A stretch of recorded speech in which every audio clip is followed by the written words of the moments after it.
ایک دوسری روایت کے اندر جناب رسول اللہ صلی اللہ علیہ وسلم نے فرمایا مجھے پوری نسل انسانی میں سب سے اللہ نے بڑا رتبہ اور شان عطا فرمائی ہے، لیکن میں فخر کے ساتھ یہ بات نہیں کہہ رہا، اللہ کے فضل کا اظہار کر رہا ہوں۔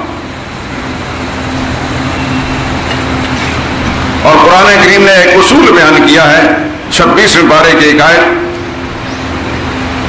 یا ایھا الناس انا خلقناکم من ذکر و انثی وجعلناکم شعوبا وقبائل لتعارفوا، اے انسانوں، بلا امتیاز پوری انسانیت کو مخاطب کر کے اللہ فرماتے ہیں، پوری نسل انسانی کو جو اپنے آپ کو انسان کہتا ہے، ایھا الناس، دنیا بھر کے لوگوں، انا خلقناکم من ذکر و انثی، تم کو ہم نے صرف ایک مرد اور ایک عورت سے پیدا کیا،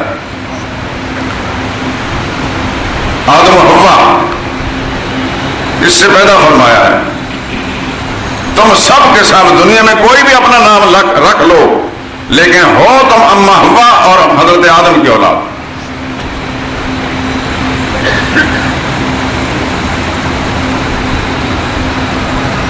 اس ایک جملے کے اندر بہت ساری عبرتیں ہیں، بہت سی نصیحتیں ہیں۔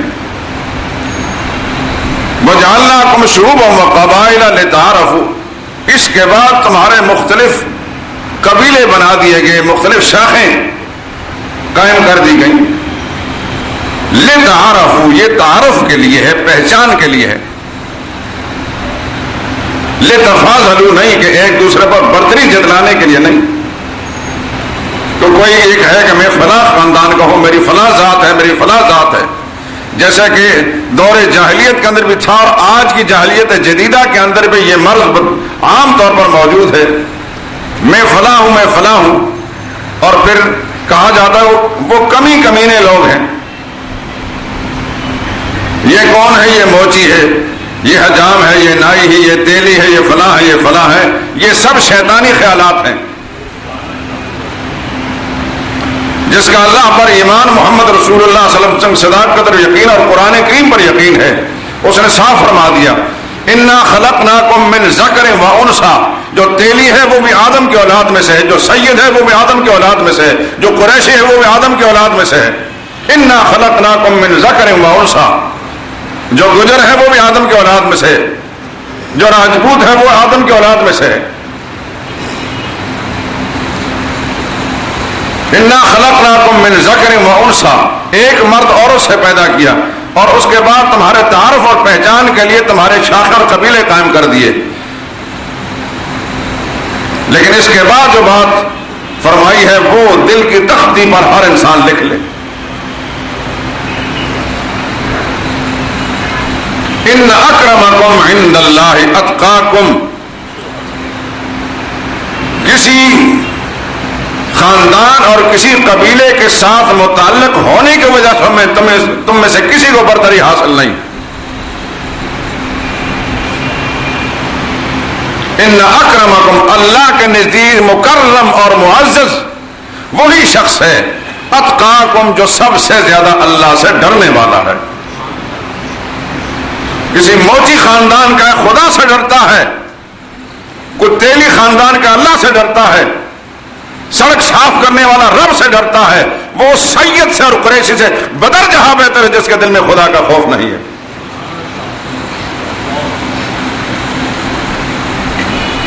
اس بادشاہ وقت کی اور اس گورنر اور صدر کی اللہ کے نزدیک کوئی قیمت بھی نہیں ہے، ایک پرے کا کی کوئی قیمت بھی نہیں ہے، ایک ذرہ بے مقدار کے برابر بھی نہیں ہے جس کے دل میں خدا کا خوف نہیں۔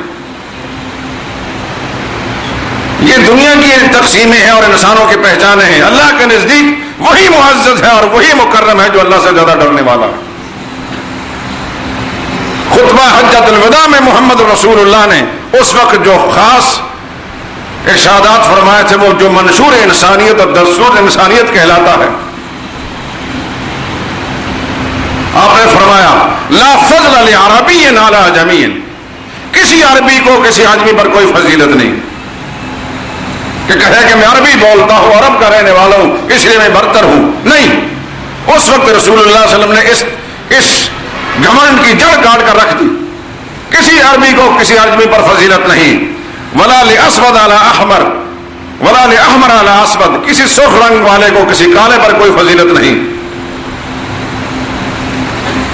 الا بالتقوی، اگر کسی کو فضیلت حاصل ہوگی تو صرف تقوی کے ساتھ ہوگی۔ اس لیے اگر کسی آدمی کے ذہن میں اس قسم کا تصور گھوم رہا ہے کہ میں اونچے خاندان کا ہوں، برتر خاندان کو، یہ خاندانوں کی تقسیم کس نے کی ہے؟ یہ اونچا کس نے بنا دیا؟ یہ سب آدم کی اولاد میں سے ہیں۔ برتری تو تقوی کے ساتھ، اللہ کے خوف کے ساتھ، اللہ کے ساتھ تعلق صحیح قائم کرنے کے ساتھ ہوتی ہے۔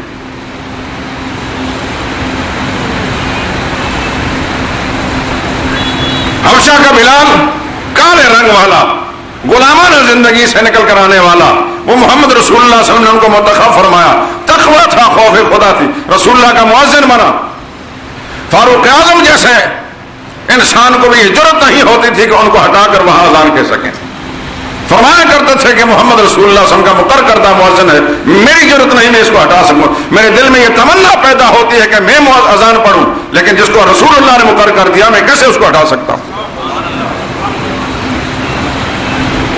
قریش کے ایک معزز خاندان کے فرد تھے، قبیلہ بنو عدی سے، فاروق حضرت صدیق کے بنو تیم میں سے تھے، فاروق اعظم بنو عدی میں سے تھے، اور عثمان حضرت بنو امیہ میں سے تھے۔ یہ سارے معزز قبیلے تھے خاندان قریش کے، لیکن اور پھر بعد میں امیر المومنین بنے، خلیفۃ المسلمین بنے، ایسے انسان بنے کہ دنیا عیسائیت کو یہ لکھنا اور کہنا پڑا کہ مسلمانوں کے اندر دوسرا عمر پیدا ہو جاتا تو دنیا سے کفر کا نام مٹ جاتا۔ شاہ ولی اللہ نے لکھا ہے اذانۃ الخفا میں، ایک عجیب بات لکھی ہے جو خلافت کے موضوع پر خلفاء کے تعارف اور ان کا مرتبہ، مقام اور فضیلت، اس پر ایک عجیب النظیر کتاب ہے۔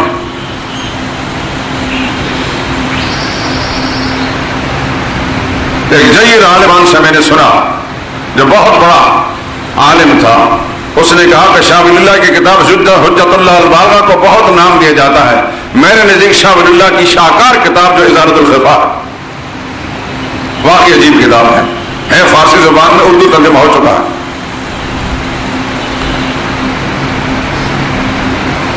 فرماتے ہیں سینہ فاروق نہ ہم جو خانہ تصور کن، فاروق اعظم کا سینہ ایسا ہے جیسے ایک بلڈنگ ہوتی ہے، ایک بہت بڑا بنگلہ ہوتا ہے کہ درہائے مختلف دارت، جس کے بہت سے دروازے ہیں،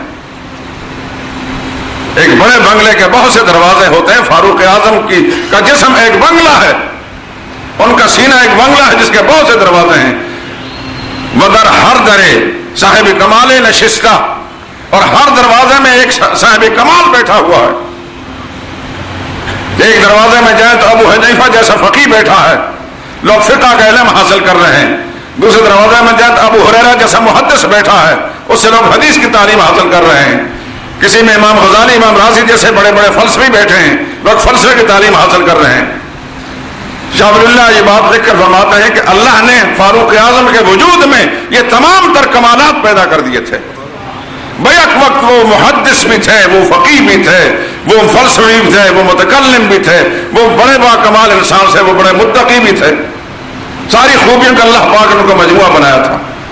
وہ شخص کہتا ہے کہ بلال کو ہٹانے کی میری ضرورت نہیں ہے، بلال کو یتبع کہاں سے ملا؟ اس تقوی کی بنا پر ملا۔